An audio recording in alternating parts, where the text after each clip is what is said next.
Welcome to Shukla study point. आप सभी का स्वागत है आपके अपने YouTube channel Shukla study point में। मैं शिवम शुक्ला आप सभी दोस्तों का हार्दिक स्वागत करता हूं।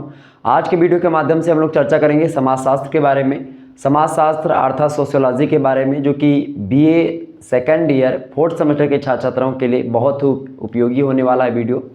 और आपको बता दूँ कि जो छात्र छात्र हमारे BA second year 4th semester में हैं, अगर सोशियोलॉजी के इन 14 टॉपिक्स को आपने तैयार कर लिया, निश्चित तौर पर आपको टॉप करने से कोई नहीं रोक सकता। आप हर एक प्रश्न का उत्तर करके आओगे। आप किसी भी विश्वविद्यालय से हैं, नई शिक्षा नीति के अकॉर्डिंग सभी का सिलेबस लगभग सेम ही हो गया है। तो समाजशास्त्र में बीए 4th सेमेस्टर में आपको पढ़ना होता है भारत में सामाजिक समस्याएं और विकास के मुद्दे, ठीक है। तो social issues and social problems के बारे में आपको पढ़ना होता है। तो आइए उन्हीं प्रॉब्लम्स और उन्हीं मुद्दों के बारे में जानने का प्रयास करते हैं। और आपके सिलेबस से ये 14 इंपॉर्टेंट टॉपिक्स हैं जहां से प्रश्न लगातार परीक्षा में पूछे जाते रहे हैं। तो इसीलिए हमने इन टॉपिक्स को छांटा ताकि आपकी परीक्षा में अच्छे अंक आप प्राप्त कर पाएँ और अच्छे टॉपिक्स को आप तैयार कर लें जिन टॉपिक से लगातार परीक्षा में प्रश्न पूछे जा रहे हैं। तो आइए चर्चा करने का प्रयास करते हैं कि कौन कौन से टॉपिक्स हैं और उन टॉपिक से कौन कौन से प्रश्न आपकी परीक्षा में बन सकते हैं, ठीक है। चर्चा करने का प्रयास करते हैं हम। BA second year 4th semester यहाँ पर आप देख सकते हैं। और 2023 की परीक्षाओं के लिए समाजशास्त्र यानी सोशियोलॉजी, इसमें आपको पढ़ना है भारत में सामाजिक समस्याओं के बारे में और जो विकास के मुद्दे हैं उन मुद्दों के बारे में। आइए उन्हीं मुद्दों और विकास की जो समस्याएं हैं, खास करके सामाजिक समस्याएं हैं भारत में, उन्हीं भारतीय समस्याओं के बारे में और जो विकास के मुद्दे हैं भारतीय मुद्दे, उनके बारे में समझने का प्रयास। आपको बता दूं 14 इंपॉर्टेंट टॉपिक की वीडियो के अंतर्गत इकोनॉमिक ज्योग्राफी, मतलब कि ज्योग्राफी का 14 इंपॉर्टेंट टॉपिक्स का वीडियो हो चुका है ऑलरेडी, आप लोगों ने देखा होगा।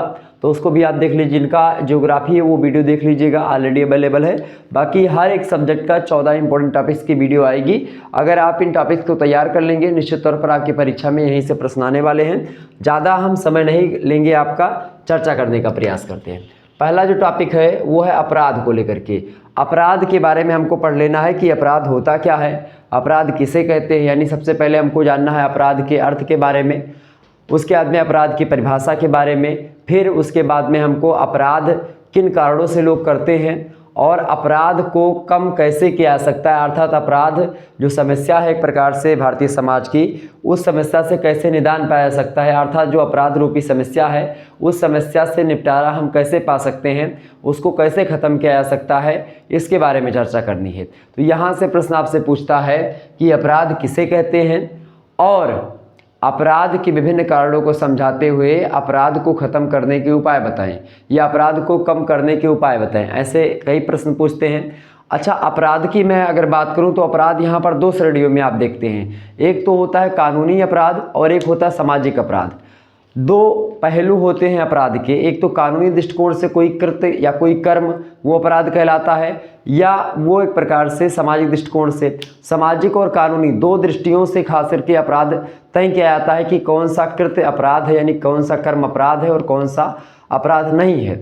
जैसे मान लेते हैं किसी समाज में एक प्रकार से दूसरे जाति में शादी करना एक अपराध होता है, ये सामाजिक दृष्टिकोण से है। लेकिन वही कानूनी दृष्टिकोण से आप किसी भी जाति में किसी भी धर्म में शादी करें, कानून इसकी इजाज़त आपको देता है। लेकिन वही काम अगर आप समाज में करेंगे तो सामाजिक दृष्टिकोण से अगर देखें, यहाँ सामाजिक अगर दृष्टिकोण से देखेंगे, सामाजिक पॉइंट ऑफ व्यू से देखेंगे तो वो एक अपराध कहा जाएगा और उसके लिए समाज दंड की व्यवस्था भी करता है। तो सामाजिक जो अपराध होता है उसकी अगर बात की जाए तो समाज के जो मूल्य हैं, समाज के जो मापदंड हैं, समाज के जो नियम कायदे हैं, समाज की जो लोक परंपराएं रही हैं, अगर आप उनका उल्लंघन करते हैं, उन नियमों का, उन मर्यादाओं का उल्लंघन करते हैं, तो उस प्रकार के कृत्य को अपराध कहते हैं। सामाजिक दृष्टिकोण हो गया। जबकि सदरलैंड वगैरह और भी तमाम प्रकार के विद्वान हुए हैं तो उन लोगों ने एक प्रकार से कानूनी दृष्टिकोण को अपनाया। कानूनी दृष्टिकोण समाज का मतलब ये है कि भाई जैसे जो आईपीसी है, भारतीय दंड संहिता जो है, जिसको आप बोलते हैं इंडियन पिनल कोड या ताज़-ए हिंद बोलते हैं, तो उसमें भी कुछ चीज़ें लिखी हुई हैं, मतलब उसमें धाराएं हैं और उसमें बातें लिखी गई कि भाई अगर आप किसी व्यक्ति को एक जो है झापड़ अगर मारते हो, एक चबरा मारते हो तो उसके लिए आपको क्या दंड मिलेगा, ठीक है, 307 लगेगा, या आप किसी को जान से मारते तो उसके लिए 302 लगेगा आप पर। तो ये सब धारा लिखी हुई है, यानी आप कौन से कर्म करोगे अगर आप इंडियन पीनल कोड में लिखी गई धाराओं का उल्लंघन करते हैं, उसमें लिखी गई बातों का उल्लंघन करते हैं, तो वो होता है कानूनी अपराध। ये हो गया एक प्रकार से अपराध की परिभाषा, वो भी भारतीय दृष्टिकोण के हिसाब से दो तरीके से, एक तो कानूनी और एक सामाजिक। जैसे मान लेते हैं किसी समाज में, आपको बता दूं जैसे लिविंग रिलेशनशिप, ये कानूनी दृष्टिकोण से ठीक है। लिविंग रिलेशनशिप जो होता है, शादी से पहले लड़का और लड़की एक साथ रहते हैं, एक ही रूम में रहते हैं, तो उसको बोलते हैं लिविंग रिलेशनशिप। शहरों में कॉमन सी बात है, विभिन्न देशों में कॉमन सी बात है, लेकिन भारतीय संदर्भ में अगर देखें, भारत के सामाजिक दृष्टिकोण से देखें तो ये चीज़ बिल्कुल गलत है। मतलब शादी से पहले एक लड़का और एक लड़की एक साथ नहीं रह सकते एक कमरे में, तो ये कानूनी दृष्टिकोण से क्या है, अपराध नहीं है, जबकि सामाजिक दृष्टिकोण से यही कर्म क्या है, अपराध है। तो अपराध के जो मापदंड होते हैं वो एक तो समाज तय करता है और दूसरा कानून तय करता है कि कौन सा काम अपराध होगा और कौन सा काम अपराध नहीं होता। वही काम सामाजिक दृष्टिकोण से अपराध कहा जाता है और वही काम कानूनी दृष्टिकोण से अपराध नहीं होता है, या वही काम जो होता है समाज में कोई अपराध नहीं माना जाता है। किसी किसी समाजों में आप देखते हैं, और किसी और कानून की दृष्टि से देखें तो वो अपराध होता है। तो कहीं ना कहीं पे तकरार तो होती है सामाजिक दृष्टिकोण में और कानूनी दृष्टिकोण में। हालांकि अपराध होता है वह काम जो कि एक प्रकार से अवांछनीय होता है, जो आपको नहीं करना होता है, जिससे लोगों को हानि होती है, या जिससे एक प्रकार से किसी भी विचारधारा का उल्लंघन होता है, तो वह काम आपका अपराध कहलाता है। तो ये हो गया आपका अपराध। अपराध की परिभाषा, कारण, विशेषता और समाधान, ये आपको समझ लेना है। इसके बारे में मैंने ऑलरेडी आपको बता रखा है, अपराध पढ़ा रखा है, यूट्यूब पर वीडियो अवेलेबल होगा 2021 वाले, अगर आप प्लेलिस्ट में जाइएगा तो आपको मिल जाएगा। हालांकि जो मॉडल पेपर हमने दिया है सोशियोलॉजी का, उसमें अपराध के बारे में बताया हुआ है। जल्द ही हम सोशियोलॉजी के चैप्टर 1 पर अर्थात अपराध के बारे में चर्चा करने का प्रयास करेंगे। उसमें हम विस्तार से अपराध के बारे में चर्चा करेंगे। अपराध किसे कहते हैं, 3-4 विद्वानों की परिभाषा, अपराध की विशेषता, अपराध के कारण, किन किन कारणों से अपराध होते हैं। अच्छा, लोग देखते हैं अपराध, जैसे कि आप अगर मदिरापान करते हैं, मद्यपान करते हैं, तो उससे भी लोग अपराध करते हैं। बहुत सारे लोग गरीब हो जाते हैं और गरीबी में अपराध करते हैं। चोरी करना, शुरुआत में चोरी किया, फिर धीरे धीरे क्या होता है, भाई पैसा नहीं तो चोरी किया, उसके बाद फिर धीरे धीरे वैसे काम करते चले जाते हैं और फिर वो अपराधी बन जाते हैं। तो इस प्रकार से अपराध जो होता है कहीं ना कहीं पे ये कोई व्यक्ति खुद नहीं करता है, ये मजबूरी में व्यक्ति करता है।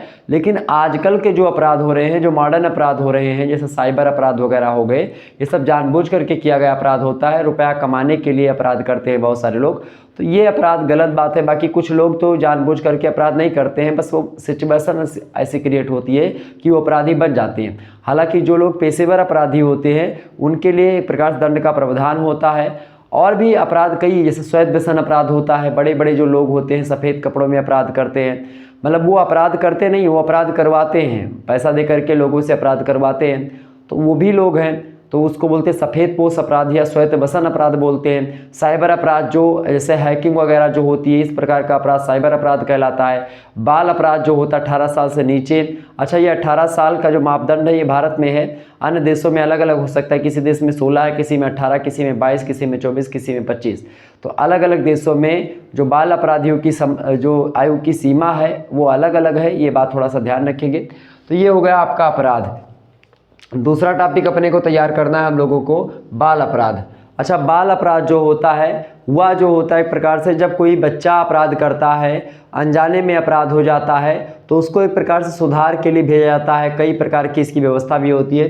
तो बाल अपराध का मतलब होता है कि छोटा बच्चा अपराध करता, 18 साल से नीचे, मान लेते हैं एक मानक तय कर लेते हैं, 18 साल से नीचे का बच्चा जब कोई अपराध करता है तो उस प्रकार का अपराध जो होता है वो बाल अपराध होता है, ठीक है। और इसके अलावा अगला है आपका श्वेत व्यसन अपराध। श्वेत व्यसन अपराध का मतलब होता है सफ़ेद कपड़े में किया गया अपराध। अच्छा, श्वेत माने होता है सफ़ेद, व्यसन माने होता है वस्त्र अर्थात कपड़ा, तो इसका क्या मतलब हुआ, सफ़ेद कपड़े में किया गया अपराध। अच्छा, सफ़ेद कपड़ा कौन पहनता है, जो बड़े बड़े लोग होते हैं, नेता मंत्री हो गए या बड़े बड़े व्यापारी हो गए, अपने व्यापार के क्षेत्र में बहुत सारे अपराध करते हैं। बहुत सारे जो बड़े बड़े उद्योगपति होते हैं वो अपराध करते हैं ऐसा। तो सफ़ेद पोश जो अपराध होता है या श्वेत व्यसन अपराध, सफ़ेदपोश अपराध और श्वेत व्यसन अपराध दोनों का मतलब एक ही है, ये थोड़ा सा ध्यान रखेंगे।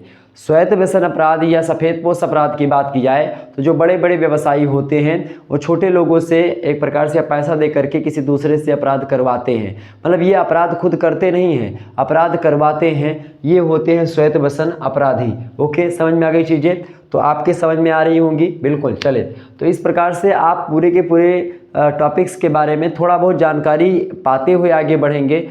कुछ चीज़ें मैं आपको ऐसी बताऊंगा जो कि आपको बड़ी सरल भाषा में आपके समझ में आ रही होंगी, और इसी भाषा में मैं समझाने का प्रयास करता हूं। आपको पता होगा, एक बार फटाफट से वीडियो को लाइक और शेयर कर दीजिएगा। अगला जो टॉपिक है मेरे भैया, वो टॉपिक आपका है भ्रष्टाचार। भ्रष्टाचार की बात की जाए तो इसको क्या बोलते हैं? भ्रष्टाचार को भ्रष्ट आचार। आचार माने होता है उसके क्रियाकलाप, उसकी एक प्रकार से जो करता है काम। भ्रष्ट माने होता है बेकार, गलत, ठीक है। तो भ्रष्ट आचार जिसका हो जाता है। भ्रष्टाचार की परिभाषा, कारण और उपाय। भ्रष्टाचार क्यों होता है, भ्रष्टाचार के कई कारण होते हैं, भ्रष्टाचार का उपाय यानी भ्रष्टाचार को कैसे कम किया जा सकता है, भ्रष्टाचार रूपी समस्या का समाधान क्या है, इन सभी चीज़ों के बारे में हमको पढ़ना है। भ्रष्टाचार होता क्या है, तो अगर मैं आपको सिंपल भाषा में समझाने का प्रयास करूं तो भ्रष्टाचार जो होता है आपका, इसकी बात की जाए तो भ्रष्टाचार यानी कि ऐसा कृत्य जो कि किसी पद पर व्यक्ति रहता है और उस पद का जो काम होता है यानी उसका जो खुद का काम होता है, जो उसका उत्तरदायित्व होता है, वो अपने उत्तरदायित्व का निर्वहन जो है सही तरीके से नहीं कर पाता। कोई व्यक्ति अपने उत्तरदायित्व का निर्वहन सही तरीके से नहीं करता है, जानबूझ करके ऐसा वो करता है, थोड़े से निजी स्वार्थ के हित में वह खुद एक प्रकार से अपने आप को कुछ कमाना चाहता है। क्या करता है वो? अपने निजी स्वार्थों के लिए अपना जो उसका उत्तरदायित्व होता है, उसकी जो भूमिका होती है, उस भूमिका का या उस उत्तरदायित्व का निर्वहन वो जानबूझ करके नहीं करता है। इस प्रकार का कर्म या इस प्रकार का जो क्रिया होती है, इसको बोलते हैं भ्रष्टाचार। भ्रष्टाचार में व्यक्ति अपने कुर्सी या अपने पद की जो गरिमा होती है उसको भी बेच देता है, तो वो होता है भ्रष्टाचार। भ्रष्टाचार की अगर बात की जाए तो हर एक क्षेत्र में आजकल आप देखते हैं, वर्तमान समय में भारतीय अगर देखेंगे तो अलग अलग क्षेत्रों में भ्रष्टाचार खूब व्याप्त है। भ्रष्टाचार उन्मूलन को लेकर के कई सारे राज्य की नीतियां बनाई जाती हैं, लेकिन राज्य की जो नीतियां बनाने वाले लोग भी होते हैं वो भी कभी कभी भ्रष्टाचारी हो जाते हैं, कभी कभी कानून के लोग भी भ्रष्टाचारी होते हैं। तो कहीं ना कहीं भ्रष्टाचार जो है वो जनता नहीं करती है। भ्रष्टाचार जो बड़े लोग हैं, नेता मंत्री लोग हैं या फिर अन्य जो लोग हैं वो किया करते हैं, ठीक है। भ्रष्टाचार लोग जो शासन चला रहे होते हैं या जो एक प्रकार से कार्यपालिका, न्यायपालिका या अन्य जगहों पर होते हैं। न्यायपालिका में बहुत कम भ्रष्टाचार देखने को मिलता है, लेकिन अन्य जगहों पर आप भ्रष्टाचार देख पाते हैं। खास करके जो नेता मंत्री होते हैं उन लोगों में भ्रष्टाचारी प्रवृत्ति आप देखते हैं मिलती रहती है। तो ये होता है भ्रष्टाचार। भ्रष्टाचार राजनीतिक मामलों में भी होता है, व्यवसायिक मामलों में भी होता है और अन्य मामलों में। आप देखिएगा आजकल तो हर एक क्षेत्रों में भ्रष्टाचार जो है वो आपको दिख रहा होगा। हालांकि भ्रष्टाचार हमेशा से रहा है और एक प्रकार से अब थोड़ा बहुत कम होने को लेकर के है। आप देख रहे हैं 2000 का नोट भी बंद हो गया, तो भी एक प्रकार से भ्रष्टाचार उन्मूलन के तहत ही चीज़ें हो रही हैं सब, ठीक है। आगे देखते हैं। भ्रष्टाचार उन्मूलन का मतलब होता है भ्रष्टाचार को खत्म करना, ठीक है। अगला प्रश्न, चौथा प्रश्न आपकी स्क्रीन पर आ चुका। मादक द्रव्य व्यसन अथवा मद्यपान। मादक द्रव्य व्यसन का मतलब होता है जैसे कि बीड़ी पीना, सिगरेट पीना, ठीक है, चरस, गांजा, अफीम, हीरोइन, ये सब खाना पीना, जो नशीले पदार्थ हैं उनका सेवन करना, मादक पदार्थों का सेवन करना, दैट मीन्स मादक द्रव्य व्यसन। और मद्यपान का मतलब होता है शराब पीना, मदिरा का सेवन करना, नगीना और कच्ची पीना, ठीक है। तो ये क्या हो गया, मादक द्रव्य व्यसन अर्थात मद्यपान। तो आजकल युवाओं में क्या है, अच्छा टीवी वगैरह भी आप देखते हैं तो उसमें जो मूवीज़ आती हैं उसमें भी जो है बाप बेटे साथ में बैठ करके चेयर्स करके पीते हैं दारू, ठीक है। दारू पीने को बड़ा अच्छा बताते हैं वो लोग टीवी मूवीज़ में अगर आप देखेंगे। अच्छा वहीं साउथ की मूवी अगर आप देखें नीचे लिख करके आता है कि भाई शराब पीना स्वास्थ्य के लिए हानिकारक है।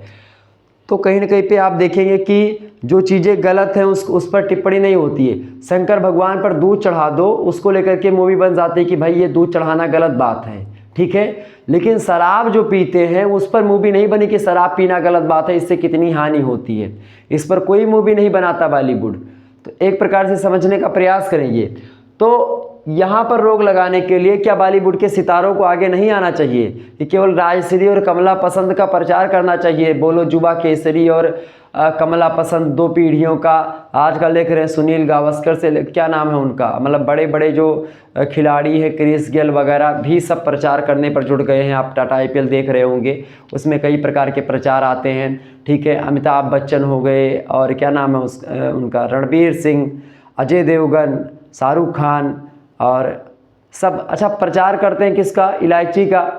लेकिन क्या होता है, वो इलायची तो उसकी ब्रांड बिकती नहीं है, बिकता क्या है उसका, गुटखा बिकता है। दाने दाने में केसर का दम, अच्छा केसर का दम वो इलायची में बोलते हैं, लेकिन लिखा भी रहता है इलायची, लेकिन इलायची बड़ा छोटा सा लिखा रहता है। तो प्रचार किसका होता है, कमला पसंद ब्रांड का होता है। ठीक है, राजश्री का होता है, इन सभी का क्या होता है, प्रचार होता है। लेकिन अच्छा वो गुटखा भी छापती है, जैसे जो कंपनियां जो इलायची छापती हैं वही गुटखा भी छापती हैं, तो करती तो इलायची का प्रचार है वो। और हीरो लोग या अभिनेता लोग ये कहकर बच जाते हैं कि मैंने तो इलायची का प्रचार किया है। ठीक है, तो इसीलिए उन पर कोई वो नहीं कि भाई कि मैंने तो इलायची का प्रचार, मैंने गुटखा तो किया नहीं है। तो इससे क्या होता है, वो गुटखे मतलब इलायची के माध्यम से गुटखे का भी प्रचार कर देते हैं। समझ रहे हैं ना, क्योंकि ब्रांड का प्रचार तो हो ही रहा है। तो ये होता है एक प्रकार से मादक द्रव्य व्यसन। मादक द्रव्य व्यसन का मतलब सीधा सा ये होता है कि जो मादक पदार्थ होते हैं उनका सेवन करते हैं। आजकल के जो युवा है हमारे बहुत ज़्यादा परेशान हैं, सुट्टा और चाय जो पीते हैं। आप देखिए यूनिवर्सिटी, मैं BHU में जब पढ़ रहा था, हालांकि अभी भी मैं पढ़ ही रहा हूँ BHU में, तो वहाँ पर आप देखिएगा हर एक गेट पर जाएंगे आप, चाहे लंका गेट हो गया या सीर गेट, या आप देखिएगा हैदराबाद गेट पर अगर आप चले जाइएगा कभी, IIT का इलाका है, तो वहाँ पर आप देखिएगा इतना सिगरेट और कुल्हड़ वाली चाय बिकती है। आपसे बता दूं कि भाई आप अगर चाय पीना हुआ तो आप देखेंगे बगल में सिगरेट का धुआं आपके नाक के अंदर चला ही जाना है, एकदम से तय मान लीजिए। इतना एक प्रकार से सिगरेट और चाय बिकता है उन लोगों का जिसका कोई जवाब नहीं। तो ये सब क्या है, आजकल के युवा जो है सिगरेट पी करके अपना स्ट्रेस दूर करते हैं। क्या करते हैं, स्ट्रेस दूर करते हैं, और उनको ये नहीं पता कि इससे और स्ट्रेस होता है। ठीक है, चले हालांकि इस पर चर्चा नहीं करेंगे, नहीं बहुत सारे युवा लोग हमारे नाराज भी हो सकते हैं इस बात को लेकर के। चले, मादक द्रव्य व्यसन यही है, इसके कई सारे नुकसान हैं, मदिरा पान के भी कई सारे नुकसान हैं। तो यहाँ पर ये आपका ये टॉपिक होता है। अगला जो टॉपिक आपका है वो है आत्महत्या। 5वां टॉपिक है आत्महत्या को लेकर के। आत्महत्या में दुर्खीम का जो सिद्धांत है, वो आत्महत्या का सिद्धांत दुर्खीम का बड़ा फेमस इसलिए रहा चूँकि दुर्खीम महोदय ने आत्महत्या का कारण बताया कि भाई सामाजिक कारक उत्तरदायी होते हैं आत्महत्या करने के लिए, प्रेरक होते हैं। समाज कहीं ना कहीं पे उत्तरदायी होता है व्यक्ति की आत्महत्या करने में, क्योंकि समाज के डर से ही व्यक्ति जो है आत्महत्या करता है कि भाई समाज क्या कहेगा, फलाना क्या कहेगा, ये क्या होगा, हमारे पिताजी कैसा सोचेंगे, ये क्या होगा, दुनिया भर का दिमाग लोग सोचते हैं। तो लोग आत्महत्या कर लेते हैं कि भाई समाज क्या कहेगा, अब इज्जत चली गई, ये हो गया होगा, तमाम प्रकार की चीज़ें जो होता है ये कौन सोचता है, ये सब एक प्रकार से समाज के द्वारा ही कहीं ना कहीं पे लोग सोचते हैं कि भाई समाज मुझको ये बोलेगा, बुरा कहेगा, भला कहेगा, और इसी कुछ चलते अगर उसका कुछ गलत हो जाता है तो कहता समाज में मैं अपना चेहरा कैसे दिखाऊंगा। तो इसके चलते क्या होता है, वो व्यक्ति आत्महत्या करता है। आत्महत्या का मतलब होता है जानबूझ करके अपने प्राणों की बलि दे देना। ठीक है, तो जब कोई व्यक्ति जानबूझ करके किन्हीं कारण के बस क्या करता है, जानबूझ करके किन्हीं कारणों के बस अपना जो प्राण होता है उसको त्याग करने पर मजबूर हो जाता है, तो ऐसी सिचुएशन, ऐसी स्थिति या इस प्रकार की क्रिया को आत्महत्या कहते हैं।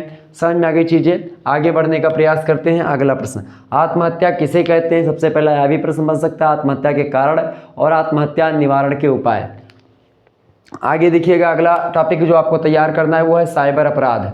साइबर अपराध मैंने आपको बताया था, जो हैकिंग वगैरह होती है, फ़ोन वगैरह हैक कर लेना, किसी का जीमेल हैक कर लेना, किसी का फेसबुक अकाउंट हैक कर लेना, इंस्टाग्राम हैक कर लेना, यूट्यूब चैनल हैक कर लेना। आजकल तो यूट्यूब चैनल हैक, बहुत सारे लोग हैकर हैं, लिंक भेजते हैं और उसी लिंक पर आप टच करोगे तुरंत आपका फ़ोन उनके कब्जे में चला जाएगा, फिर OTP मंगवा करके और आपका चैनल ले जाएंगे। ठीक है, बहुत जो है इधर उधर का चैनल होता था।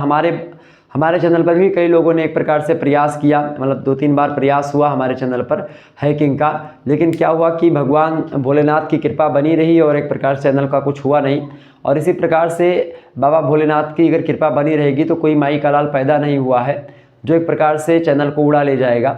आपको बता दूँ, यूट्यूब भी बड़ी सेफ्टी देता है आपको, लेकिन उसको जानने का आपको चाहिए, मतलब कि आप अगर उसको जान गए तो आपका चैनल कोई हैक नहीं कर सकता है, आप ही गलती करते हो, इसीलिए ऐसी चीज़ें होती हैं। तो साइबर अपराध में क्या होता है, लोग एक प्रकार से फ्रॉड मतलब जो करते हैं इंटरनेट के माध्यम से जो है एटीएम वगैरह से पैसे निकाल लेते हैं, या आपका ओटीपी मंगवा करके आपका सारा डाटा, एक प्रकार से आपके फ़ोन का सारा डाटा, या कई प्रकार की चीज़ें होती है, लोग गलत वेबसाइट पर जाते हैं, उससे उनका फ़ोन गलत हैक हो जाता है। तो आप इनहेंस एक सेटिंग होती है उसको ऑन कर लें, तो इससे क्या होता है, आप गलत वेबसाइट पर जब भी जाएंगे तो वो एक प्रकार से आपको सतर्क कर देगा कि भाई ये वेबसाइट आपके लिए नहीं है।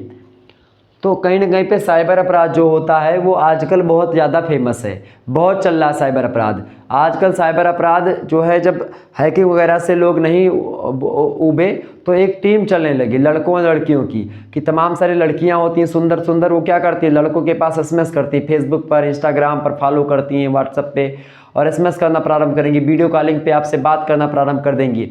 और अगर आप वैसे छुटायल होंगे इधर उधर के कि भाई चलाते हैं और कहीं पर किसी लड़की की आवाज़ नहीं सुनी ज़िंदगी में और आपने सुन लिया, बात करने लगे, फिर धीरे धीरे क्या होता है, फिर आपको एक प्रकार से ब्लैकमेल करती हैं लड़कियां कि इतने पैसे दो, नहीं तो अच्छा, उनके लड़कियों के पीछे क्या होती है, एक टीम होती है, इसी प्रकार से लड़कों की टीम होती है, वो लड़कियों को ऐसे फंसाती है और ये चीज़ें करवाती है। तो ये सब एक प्रकार से आजकल चल रहा है बड़ा जो है धड़ल्ले के साथ। आप द केरला स्टोरी मूवी देखिए, उसमें भी आप देखेंगे किस प्रकार की चीज़ें हो रही हैं। तो ये सब साइबर अपराध के द्वारा ही आप देखते हैं, लगातार जो इंटरनेट आजकल आया है इसके माध्यम से बहुत सारी चीज़ें हो रही, बहुत सारी गतिविधियाँ हो रही हैं। तो साइबर अपराध का मतलब होता है जो एक प्रकार से मोबाइल फ़ोन या इंटरनेट के माध्यम से जो हैकिंग वगैरह की जाती है, या किसी का डाटा चोरी कर लेना, डाटा किसी का दूसरे का व्यक्ति के एक प्रकार से जो प्राइवेसी है उसका हनन करना, तो ये सब होता है साइबर अपराध। अगला जो है आपका अगला टॉपिक है, 7वां टॉपिक है आपका आतंकवाद। आतंकवाद की बात की जाए तो जिसको बोलते हैं टेररिज्म।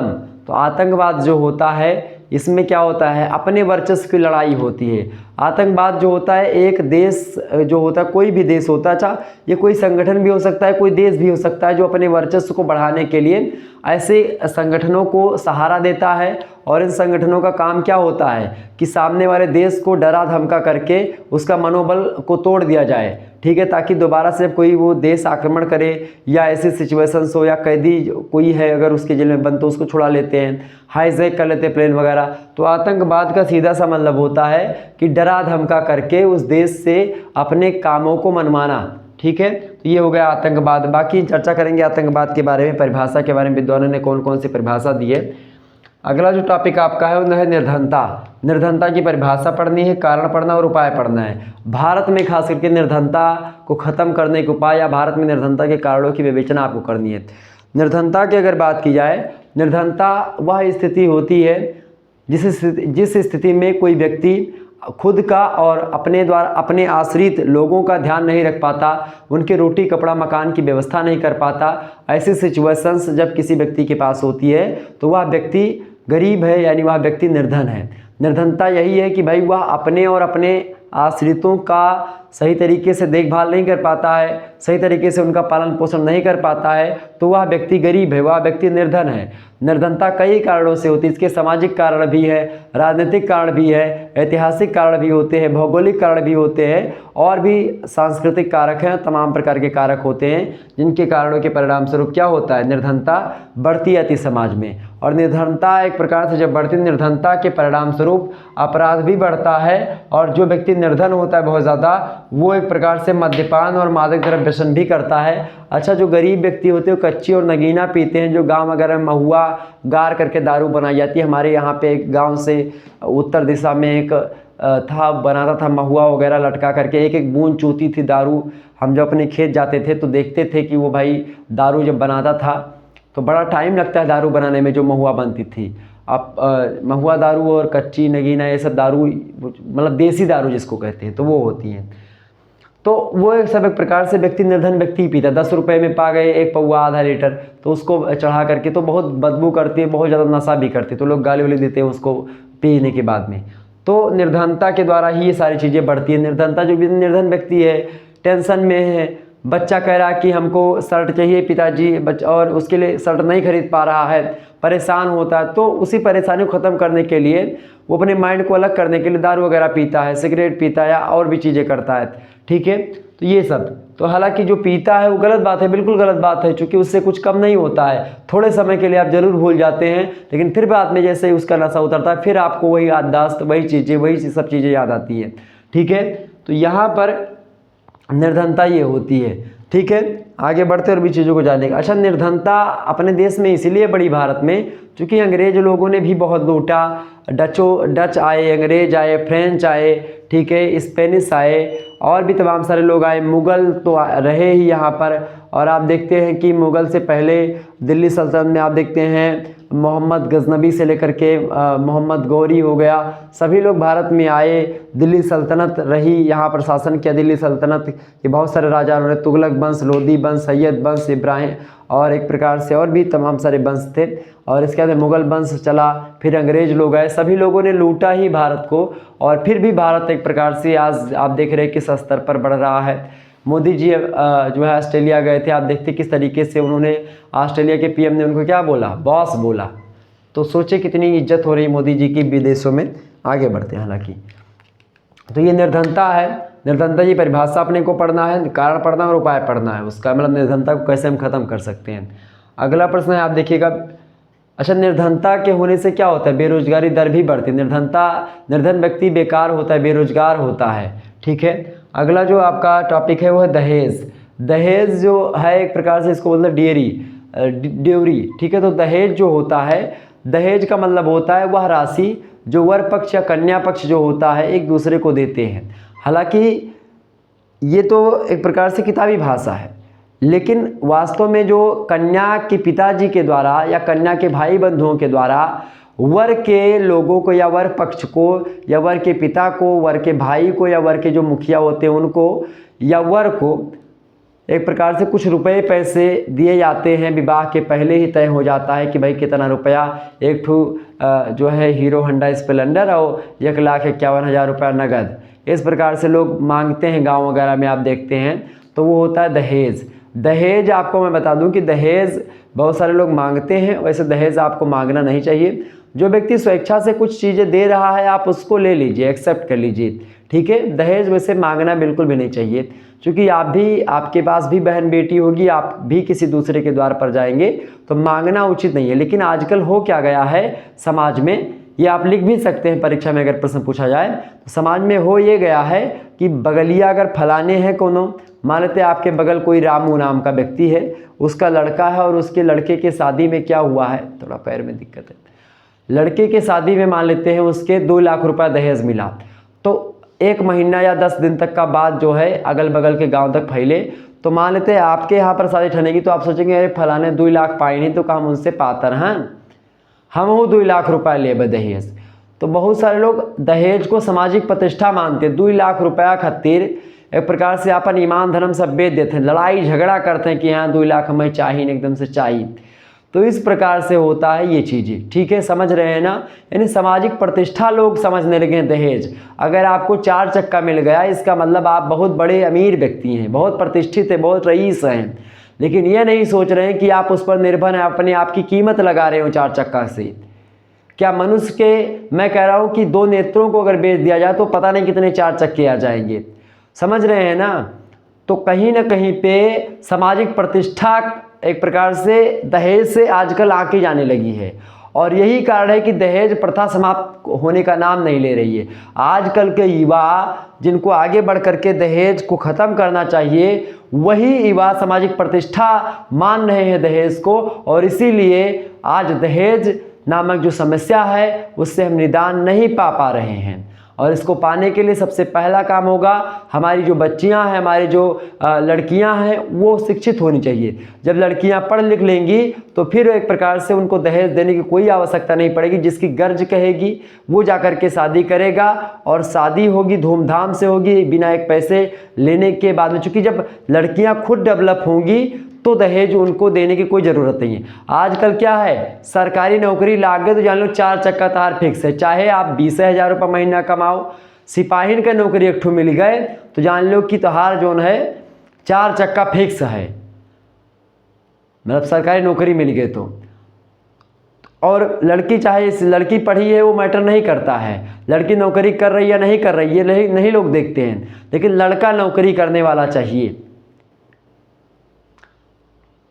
इसीलिए लड़के लोग दहेज भी मांगते हैं। तो गलतियां दोनों पक्ष से हो रही हैं यहाँ पर कहीं ना कहीं पे, वर पक्ष के द्वारा ही नहीं, चूंकि लड़के ने मेहनत करा, अब वो सोच रहा है कि भाई अब जो कमा रहे हैं वो तो ठीक है, लेकिन अब भाई वो सरकारी नौकरी दूसरा व्यक्ति करे रहा तो वह इतना दहेज मिला तो हमें काहे ना मिले। तो इसीलिए क्या होता है, लोग समानता और तुलनात्मक जो चीज़ें होती है, इसी कारण से क्या होता है समाज में दहेज रूपी समस्या बढ़ती जा रही है। तो इसकी परिभाषा, दुष्परिणाम और अच्छा यहाँ पर एक टॉपिक और लिखा हुआ है।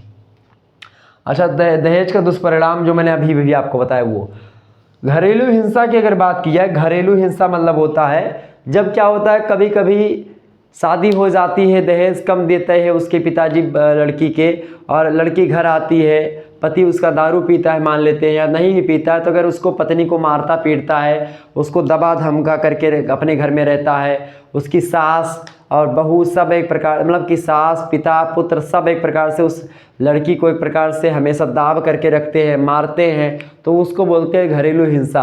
अच्छा, घरेलू हिंसा का मतलब ये नहीं होता है कि केवल लड़कियों पर की गई हिंसा या केवल महिलाओं पर की गई हिंसा। घरेलू हिंसा का मतलब ये भी हो सकता है कि जो वृद्ध लोग हैं या जो बच्चे हैं उन पर भी अगर आप हिंसा करते हैं, उनको भी मारते हैं घर में, तो वो उस प्रकार की मारपीट भी हिंसा कहलाती है, वो भी घरेलू हिंसा कहलाती है। अगर आप छोटे बच्चे को मारते हैं जो कि आपसे जीतने के योग्य नहीं है, तो वो भी एक प्रकार से घरेलू हिंसा ही होती है। समझ रहे हैं ना चीज़ों को? बिल्कुल। तो घरेलू हिंसा का सीधा सा मतलब होता है घर में कोई व्यक्ति रहता है और उस पर आप जोर ज़बरदस्ती करते हैं, उसको मारते पीटते हैं, उसको धमकाते हैं, ठीक है कि ये काम करो नहीं तो ऐसा कर देंगे वैसा कर देंगे। तो इस प्रकार का जो कृत्य होता है, इस प्रकार का जो कर्म होता है, उसी को बोलते हैं घरेलू हिंसा। ये भी आपके समझ में आ गया होगा। आगे बढ़ते हैं अगले टॉपिक की ओर। अगला टॉपिक आपका 10वां नंबर टॉपिक आप देखिएगा, अल्पसंख्यक। अल्पसंख्यक की परिभाषा और समस्याएं। अल्पसंख्यक किसे कहते हैं? अल्पसंख्यक देखिए, अल्पसंख्यक दो तरीके के होते, कई प्रकार के होते हैं अल्पसंख्यक, दो तरीके के नहीं। चूंकि अल्पसंख्यकों की मैं बात करूं तो एक तो होते भाषा से संबंधित अल्पसंख्यक, एक होते धर्म के आधार पर, एक होते जाति, एक तो अल्पसंख्यक कई आधार होते हैं अल्पसंख्यक के, जैसे कि, लेकिन अल्पसंख्यक वास्तव में जिसको हम मानते हैं वो क्या है, वो धर्म के आधार पर मानते हैं। जैसे भारत में जो मुस्लिम कम्युनिटी है वो अल्पसंख्यक मानी जाती है, सिख कम्युनिटी अल्पसंख्यक मानी जाती है, ईसाई कम्युनिटी, बौद्ध, जैन, पारसी, यहूदी, ये सब क्या है? अल्पसंख्यक हैं।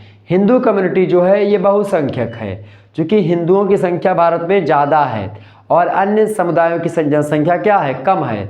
इसीलिए उन लोगों की अपेक्षा जब हिंदुओं की जनसंख्या अधिक है तो हिंदू को बोला जाएगा बहुसंख्यक, जबकि बोला जाएगा अन्य समुदाय के लोगों को जो अन्य है मुस्लिम, सिख, ईसाई, पारसी, बौद्ध, जैन धर्म, ये सब वाले, इन सभी को हम क्या बोलेंगे? इन सभी को बोलेंगे अल्पसंख्यक। अल्प माने होता है कम, संख्यक माने होता है संख्या में, जो कम संख्या में है उनको बोलते हैं अल्पसंख्यक। तो जब व्यक्ति अल्पसंख्यक में होगा तो उसके ऊपर जो बहुसंख्यक वाले होंगे वो दबाव डालेंगे, प्रेशर डालेंगे, उसको ना रहने के लिए प्रेरित करेंगे। लेकिन भारत में अल्पसंख्यकों की कोई समस्या आजकल मुझे ज़्यादा दिख नहीं रही है, क्योंकि इस प्रकार का शासन है और खास करके यूपी में तो इतना ज़बरदस्त शासन है योगी बाबा का कि माफिया लोग तो एकदम से थर थर काँप रहे हैं। और कहीं ना कहीं पे आप देखिएगा अल्पसंख्यक और बहुसंख्यक में कोई फर्क नहीं रह गया है, सभी सुखी हैं और सभी अच्छे तरीके से अपना जीवन यापन कर रहे हैं। अल्पसंख्यकों की समस्याएं, कुछ बहुत सारे लोग जो है अपने आप को बताते कि भाई हमारी जनसंख्या कम है। अच्छा, पाकिस्तान में अल्पसंख्यकों की बड़ी दुर्दशा है। जो पाकिस्तान में हिंदू कम्युनिटी है उन पर अत्याचार होते हैं, उनका धर्म परिवर्तन जबरदस्ती करवाया जाता है, जबकि भारत में किसी मुस्लिम का, किसी सिख का, किसी ईसाई का, किसी बौद्ध का, किसी जैन का, किसी यहूदी का, किसी पारसी का कोई धर्म परिवर्तन नहीं करवाता जबरदस्ती।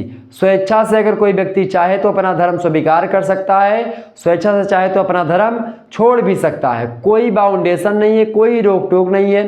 तो अल्पसंख्यक वह समुदाय होता है जो किसी बहुसंख्यक से कम होता है, मतलब किसी जो जैसे हिंदू कम्युनिटी बहुसंख्यक है और मुस्लिम कम्युनिटी अल्पसंख्यक है। लेकिन जम्मू कश्मीर में आप जाइएगा तो वहाँ पर हिंदू कम्युनिटी अल्पसंख्यक है और मुस्लिम कम्युनिटी वहाँ पर बहुसंख्यक हो गई। सिख आप जाके पंजाब में जाएंगे तो वहाँ पर सिख कम्युनिटी बहुसंख्यक हो गई, जबकि हिंदू और जो मुस्लिम या जैन बौद्ध हैं ये सब अल्पसंख्यक हो गए वहाँ पर। तो ये विभिन्न क्षेत्रों के हिसाब से अल्पसंख्यक और बहुसंख्यक की परिभाषा ही बदलती है। अच्छा, अल्पसंख्यक और बहुसंख्यक भाषा के आधार पर भी हो सकते हैं। मान लेते कोई हिंदी भाषी क्षेत्र है, जैसे उत्तर प्रदेश में तमिल वाला व्यक्ति कम है तो तमिल वहाँ पर अल्पसंख्यक होगा और हिंदी वाला बहुसंख्यक होगा, जबकि तमिलनाडु में आप देखिएगा हिंदी वाला जो होगा वो अल्पसंख्यक कहा जाएगा और जो तेलुगु वाला होगा वो वहाँ पर बहुसंख्यक कहा जाएगा। तो इस प्रकार से ये होता है अल्पसंख्यक और बहुसंख्यक। ठीक है, आगे बढ़ते हैं। तो यहाँ पर आपको इसकी परिभाषा और समस्याओं के बारे में जान लेना है। वही अगला प्रश्न मतलब अगला पॉइंट आपका जो है अगला टॉपिक है, ये आपकी परीक्षा की दृष्टि से बहुत महत्वपूर्ण है, विवाह विच्छेद। विवाह विच्छेद को तलाक जिसको आप कहते हैं उसी को विवाह विच्छेद कहा जाता है। हिंदू धर्म ग्रंथों में अभी तक तलाक की कोई व्यवस्था नहीं थी, लेकिन 1955 में आप देखिएगा हिंदू विवाह अधिनियम जो आया, विशेष विवाह अधिनियम, उसके द्वारा हिंदुओं में खास करके विवाह विच्छेद की समस्या मतलब विवाह विच्छेद को बढ़ा दिया गया। विवाह विच्छेद मतलब कि तलाक। अच्छा, तलाक जब से हुआ तब से आप देखते हैं बहुत सारे लोग टिन-पुन हुआ, घर में बातचीत हुई, थोड़ा सा झगड़ा हुआ और तुरंत जो है तलाक हो जाता है। तो ये भी एक प्रकार समस्या बन चुकी है। आजकल लोग एक प्रकार से अपने पत्नी को लेकर के बाहर रहते हैं। अच्छा, समाज में रहते हैं, संयुक्त परिवार में रहते हैं, थोड़ा सा दबिश में रहते हैं। थोड़ा सा क्या होता है कि भाई अगर झगड़ा लड़ाई हुई तो लोगों ने समझा दिया तो फिर मैनेज हो जाता है। लेकिन अगर आप शहरों में रहते हैं और पति पत्नी ने झगड़ा किया तो कोई समझाने वाला नहीं है, फिर आप दोनों कभी मैनेज होंगे या नहीं होंगे या तुरंत छोड़ भी सकते हैं। तो कई प्रकार की तो विवाह विच्छेद जो है एक समस्या बन चुकी है आजकल, मतलब तलाक वाली। ठीक है, तो और मुस्लिमों में तलाक तो था ही पहले से, लेकिन हिंदू में कोई तलाक की व्यवस्था नहीं थी, लेकिन अब हो गई है। और ये ज़रूरी है कि भाई अगर कोई दो पति पत्नी हैं साथ में रह रहे हैं और किन्हीं कारण के बस में क्या होता है दोनों साथ में रहना नहीं पसंद कर पाते हैं या एक दूसरे की अंडरस्टैंडिंग जो क्षमता है, पावर है, वो एक दूसरे को नहीं समझ पा रहे हैं तो एक दूसरे को छोड़ भी सकते हैं। ठीक है, तो यहाँ पर ये हो गया विवाह विच्छेद। विवाह विच्छेद का मतलब होता है तलाक, अलग हो जाना। विवाह करने के बाद में पति पत्नी में जब बैठता नहीं है तो वो अलग हो जाते हैं, इसी प्रक्रिया को हम बोलते हैं विवाह विच्छेद। ठीक है, अगला जो टॉपिक है वो है अंतर पीढ़ी संघर्ष। अंतर पीढ़ी संघर्ष मतलब होता है जब दो पीढ़ियों के बीच में संघर्ष होता है, वैचारिक संघर्ष, तो उसको बोलते हैं अंतर पीढ़ी संघर्ष। आपके विचारों में और आपके दादाजी के विचारों में बड़ा अंतर होगा। आपके पापा जी दूसरे तरीके से जीवन जी करके बड़े हुए हैं और आप इस सिचुएशन में दूसरा, आप मोबाइल फ़ोन का जीवन जी रहे हैं, आप इंटरनेट के युग में जी रहे हैं और वो एक प्रकार से इंटरनेट नहीं जानते थे। आप गेम खेल रहे हो, पबजी और ये सब, और वो पत्ते खेल रहे थे आपके पिताजी। मतलब मैं आपके पिताजी को नहीं बोल रहा हूँ, मतलब पहले के लोग क्या खेलते थे, ताश वगैरह होता था। ठीक है, और आजकल क्या है, ताश और लूडो सब मोबाइल में ही आ रहा है, आराम से खेल ले। पहले एक लूडो का आता था सांप सीढ़ी का, वो लोग खेलते थे बैठ करके गाँव वगैरह में, ताश होता था। ठीक है, ताश खेलना कोई बुरी बात नहीं है। ठीक है, लेकिन अगर उस पर आप पैसे लगा करके खेलते फिर वो बुरी बात है, वो गलत बात है।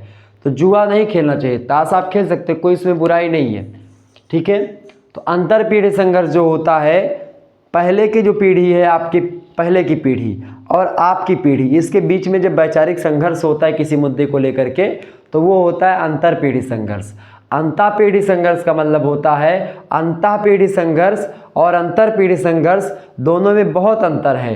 तो अंतः पीढ़ी संघर्ष का मतलब होता है जब एक ही पीढ़ी के बीच में संघर्ष होता है तो उसको अंतः पीढ़ी संघर्ष, मतलब हमारे और आपके बीच में अगर कोई विचारों में मतभेद हो, संघर्ष हो, तो उसको बोलेंगे क्या, उसको बोलेंगे अंतः पीढ़ी संघर्ष। लेकिन जब हमारे बीच में और हमारे दादाजी के विचारों के बीच में, या आपके दादा और हमारे बीच में, या आपके दादाजी और आपके विचारों में मतभेद होता है, वो लोग धोती कुर्ता पहनते थे, आप लोग पैंट शर्ट टाई पहनते हैं, आप उनको टाई पहनने के लिए बोले, वो नहीं पहनेंगे, क्योंकि उन्होंने धोती कुर्ता ही पहन करके जीवन काटा है तो वो वही पहनेंगे, और आप लोग धोती कुर्ता नहीं पहनेंगे। तो कहीं ना कहीं पे आपके और उनके विचारों में मतभेद हुआ कि नहीं हुआ। तो इसी वैचारिक संघर्ष को हम बोलते हैं अंतर पीढ़ी संघर्ष। समझ में आ गई चीज़ें, आगे बढ़ते हैं। 12वां जो आपका चैप्टर है, मतलब 12वां जो आपका टॉपिक है वो है विकास। विकास में सामाजिक विकास भी आता है और मानवीय विकास भी आता है। तो विकास जो है एक प्रकार से सामाजिक विकास की यहाँ पर अवधारणा आपको समझनी है, यानी कॉन्सेप्ट और विशेषताएं। सामाजिक विकास यानी कोई डेवलपमेंट होता है समाज में, लगातार आप देखते हैं विकास ही होता है। समाज में अगर विकास होगा तभी सामाजिक परिवर्तन संभव है।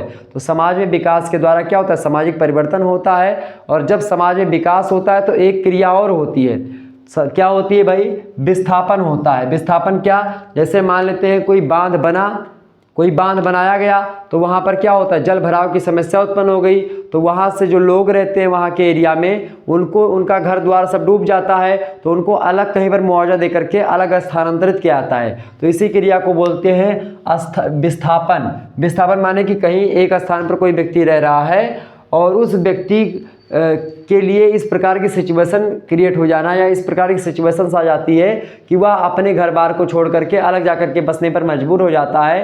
तो ऐसी क्रिया को बोलते हैं, ऐसी स्थिति को बोलते हैं विस्थापन। मतलब वो अपने घर से अलग चला गया रहने के लिए।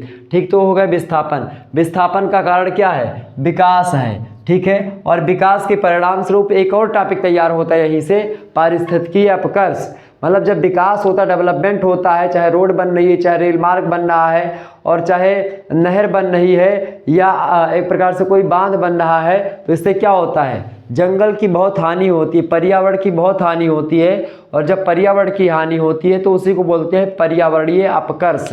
ठीक है, या पारिस्थितिकी अपकर्ष बोलते हैं। तो विकास के परिणाम स्वरूप पारिस्थितिकी अपकर्ष होता है, पारिस्थिति में हरासमेंट होता है, जो पर्यावरण होता है उसमें कमी आती है, उसकी गुणवत्ता में, उसकी क्वालिटी में। तो इसके कारण से क्या होता है, विकास के द्वारा ही विस्थापन भी होता है, एक स्थान से दूसरे स्थान पर। जैसे आप देख कश्मीरी पंडित को भगाया गया, वो भी एक प्रकार का विस्थापन है। ठीक है, तो विस्थापन के कई कारण भी होते हैं। तो इसकी परिभाषा और कारण को हमको समझना है। इसके बाद में जो लास्ट टॉपिक आपको तैयार कर लेना है, यहीं से कुल मिलाकर के सारे से प्रश्न आने वाले हैं बस। अगला जो टॉपिक है आपका वो आधुनिकीकरण। आधुनिकीकरण के सिद्धांतों के बारे में हमको समझना है। आधुनिकीकरण का मतलब होता है मॉडर्नाइजेशन। ठीक है, लगातार आप देख रहे हैं किस प्रकार से उद्योगों के बढ़ने के परिणाम स्वरूप दुनिया किस प्रकार से आगे जा रही है। पहले आप बेना से ऐसे होंकते थे तो आपको हवा लगती थी, फिर पंखा बना, फिर कूलर बन गया, फिर एसी बन गई। तो इससे क्या हो रहा है, ये सब आप लगातार मॉडर्नाइजेशन हो रहा है। पहले आप क्या पहनते थे, आज लगातार देख रहे हैं नए नए वस्त्रों का विकास हो रहा है, नई नई बोलियों का, नए नए यंत्रों का विकास हो रहा है, नई नई गतिविधियाँ आप कर रहे हैं। तो आधुनिकीकरण यही सब चीज़ें हैं। ठीक है, तो इसके विभिन्न सिद्धांत हैं, कई सारे सिद्धांत हैं। तो उन्हीं सिद्धांतों में स्मेल्सर का सिद्धांत बड़ा फेमस है, इसको आपको पढ़ना है। डी लर्नर का सिद्धांत को पढ़ लेना है, और रोस्टो के सिद्धांत को। यहाँ इन तीनों विद्वानों से प्रश्न बने हुए, इसलिए हमने इन तीनों का नाम यहाँ पर रखा। ठीक है, तो यहाँ पर पढ़ लीजिएगा स्मेल्सर, लर्नर और रोस्टो। ठीक है, ये क्लियर हो गए भाई। तो इस प्रकार से यहाँ पर आपके 14 टॉपिक जो मैंने बताए, इनको आप तैयार कर लेंगे। निश्चित तौर पर आपकी परीक्षा में यहीं से प्रश्न आने वाले हैं। चलिए फिर मिलते हैं हम नेक्स्ट वीडियो में, तब तक के लिए जय हिंद, जय भारत। आप सभी का बहुत बहुत धन्यवाद हमारे से जुड़ने के लिए। इसी प्रकार से अपना प्यार हमेशा बनाए रखिएगा। वीडियो को लाइक कर दीजिए, चैनल पर अगर आप नए आए हैं तो सब्सक्राइब कर दीजिएगा, और शेयर कर दीजिए सभी दोस्तों के पास इस वीडियो को। धन्यवाद, बहुत बहुत धन्यवाद। Good night, all of you.